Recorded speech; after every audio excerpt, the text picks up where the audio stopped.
Welcome back. Now, SAA's new interim board chairperson, Derek Hanekom, says that he's been advised that a strategic equity partnership deal with the Takatso Consortium may be finalized soon. And this, of course, despite allegations by the suspended Public Enterprises Director General Kgathatso Tlhakudi that there was a massive undervaluation of SAA's assets by equity partner Takatso Consortium. Now, it has been 2 years since the government announced that the Takatso Consortium would buy a 51% stake in South African Airways. In September 2021, SAA resumed commercial flights, albeit on a much smaller scale. Minister of Public Enterprises Pravin Gordhan has not been sharing key details about that Takatso deal, or at least perhaps not as fast as many others would have liked to hear that. And as part of the Takatso takeover of SAA, the government undertook to ensure that the airline was debt-free and would provide up to 3.5 billion rand to clear legacy debt. Now, at the recent budget speech, Finance Minister Enoch Godongwana announced a transfer of 1 billion rand to SAA. But of course, it remains unclear as to whether the outstanding 2.5 billion rand to cover the debt accrued has actually been paid. So we are joined now by the Deputy Director General for Governance, Assurance and Performance, Adv Melanchton Makobe, who joins us virtually to discuss this matter further. Advocate Makobe, good morning. Thanks so much for joining us here on Morning Live. Good morning, Sagina, and thank you for having me on your show. So, Advocate Makobe, there were some really serious allegations leveled, against the department and the dealings as it pertains to the awarding of the private equity partnership deal to the Takatso Consortium. So let me start with this regarding the suspended Public Enterprises Director General Kgathatso Tlhakudi. Mr. Tlhakudi alleges that he raised several concerns about the SAA Takatso deal. Now, let's start by establishing whether this is in fact the case, whether he did express concern over some of the details regarding this deal.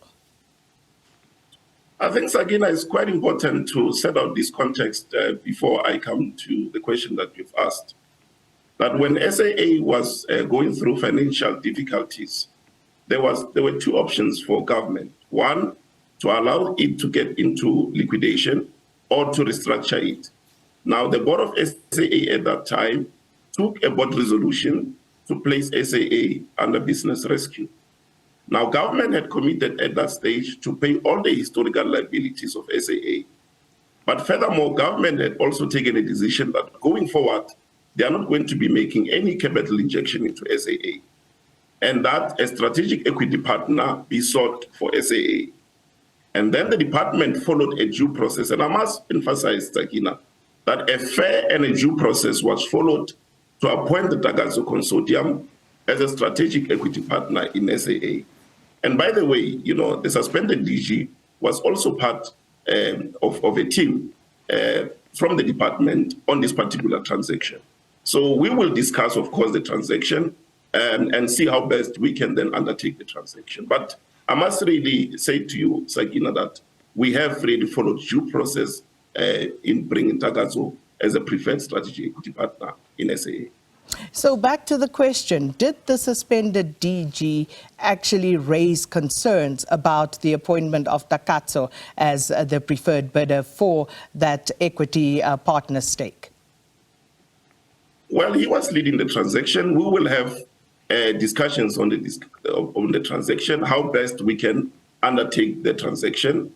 But, I mean, there was no way where we could have said that he has raised a concern that were not addressed. All of us, of course, as part of negotiating the transactions, will have a concern to say, how do we deal with this issue? How do we deal with that issue? And we will resolve those issues within the department. We will debate those issues with him as the project lead in this transaction. And then we then come to a conclusion. So all of us will and raise issues, but we'll resolve it within the department. That's a long way of simply saying, yes, he did raise the concern. So what exactly were his concerns with regard to Takatso and its appointment, or the fact that they were going to be appointed as the preferred equity partner? So again, as I said, there's due process. He was leading the transaction. There was no specific concern that we can pinpoint and say these were the concerns by the DG. I also raised certain concerns with regard to the transaction. The minister raised certain concerns with regard to the transaction, but it's the nature of negotiating these transactions in terms of what are we getting the best value. So you can't say there is a specific concern that you've raised that you are not uncomfortable with the transaction. No, he was leading the team. We will have debates in terms of how to structure this transaction. And of course, because this is a commercial transaction, there are different ways of structuring it. And obviously, as the team, we will debate those issues, how to structure the transaction. But ultimately, collectively, we will then come to an agreement and we move forward with it. And by the way, even the former DG came even to the media supporting this particular transaction. Oh, yes, he did. He very much did. I agree. I did an interview with him and he did. He has since acknowledged that he was, of course, being his master's voice on that particular matter, which we'll come to. But you say you raised concerns. He raised concerns. You acknowledge. The minister raised concerns. What were your concerns about this deal and what were the minister's concerns? It was really around the restructuring on how best to restructure the transaction. So it's really not concerned in terms of process because due process was followed. And as I said, there are different ways of structuring transactions. And the debates, let me not say concern, it's actually debates were held in terms of how do we then best structure the transaction. It's normal in this transaction. It's normal to say, how do we get the best value for the people of South Africa? Because this is a national asset. And obviously, we will come to the table. We will debate these issues. But once a decision is made collectively, we move forward with the transaction. And all of us, of course, will say, how do we do this better? How are we getting the best value for the shares of SAA? So the structuring of this transaction was subject to internal debates, which is normal when you structure this kind of transaction. Advocate Makobe, speaking of that process, so the suspended Director General says that there were 5 shortlisted entities, of which Takatso was not one. Is that correct? Let me explain. There were 2 phases of this transaction. Once government gave us a mandate to seek a strategic equity partner, we then appointed a transaction advisor. And we said to the transaction advisor, your responsibility is to receive the expressions of interest, evaluate the expressions of interest, and make recommendations to the department. And they duly did that. They went through the expressions of interest, and they came to the department and said, based on an evaluation of the expressions of interest, there is no strategic equity partner that will be suitable for SAA. And then they gave us a report, and their mandate then terminated at that time. And after the mandate terminated, and it is normal, Sakina, in this kind of transaction that up until you announce a preferred strategic equity partner, there will always be parties that will express interest in purchasing the shares in that particular entity. So after the report was given, maybe let me just clarify this, was given, and then the report was closed out, then we received 4 further expressions of interest. And the department then decided to set up a technical committee to evaluate those expressions of interest that came after RNB's mandate or the transaction advisor's mandate was terminated. And that's when Takatso Consortium was then appointed after a due and a fair process. So here's the allegation from the suspended Director General. He says, speaking of the RNB process, and you agree that there were 2 phases. The one, including RNB, actually produced 2 entities and that were shortlisted. And then the second phase produced another 3 entities. And he explained to us who those were without necessarily mentioning their names. So at the end of the process, there were 5 shortlisted entities. And this is where the allegation of political interference then comes in, because the suspended DG alleges that the 5 that were shortlisted were not considered because the Minister, Pravin Gordhan, then approached Harith, who were actually showing an interest in purchasing Mango. And he called Gideon Novik, who is affiliated to Lyft, and asked them to basically put together this consortium that came into this particular process after they had not been shortlisted, but when the minister had actually asked for this sort of consortium to be put together. What is the response to that?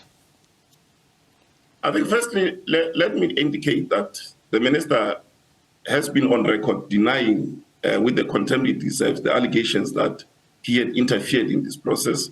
He does not get involved in this administrative process. Ministers don't get involved in the administrative process. And he has been on record as having denied having influence or been part of this administrative process. And I'd explained, Sakina, that the transaction advisors process did not recommend any party as a preferred strategic equity partner. It said, based on our evaluation, there is no party that has the technical and the financial capability to be appointed as a preferred strategic equity partner. And that's when they gave us a report and closed it out. And we've got that report. And by the way, this... Did Harith qualify on the, did Takatso Consortium qualify in that regard? And when did you establish that they actually did? No, they qualified because, as I indicate, a technical committee was set up, and the minister is not part of that technical committee. So that technical committee evaluated all those expressions of interest, and they looked at the technical capability, they looked at the financial ability of those four parties. And it was not one party. It's not like someone was just handpicked or cherry-picked to be a preferred strategic equity partner. There was that process, and that technical committee, which was actually not even including the members of the department, but also other external parties, so that the process is fair and credible. And that process then recommended the appointment of Takatso Consortium as a preferred strategic equity partner for SAA. And I was saying earlier, Zakina, that this matter is before the Cape Town High Court. And I'm happy that it's before the court, because we can go to the court, we can be able to show through the documents, through the court process, that there is nothing untoward with this transaction. Due and fair process was followed in appointing Takatso. So when was the due diligence done on the Takatso Consortium? Yeah, because in terms of this kind of transactions, once then you appoint a transaction advisor, then you undertake the due diligence. So after the recommendations were approved within government, then a due diligence was done. And there is that due diligence, Sakina. We've got a paper of the due diligence. When was it done, Advocate Makobe? When was it done? The due diligence was done in November 2021.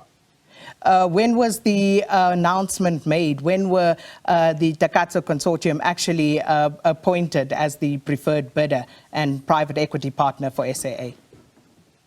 The agreement which regulates this was signed in February 2022. Because remember, the agreement comes into being once this... No, but Advocate, I'm asking, when was the announcement made? When was the announcement made that Takatso was actually the preferred bidder for the equity partner for SAA? When was that announcement made?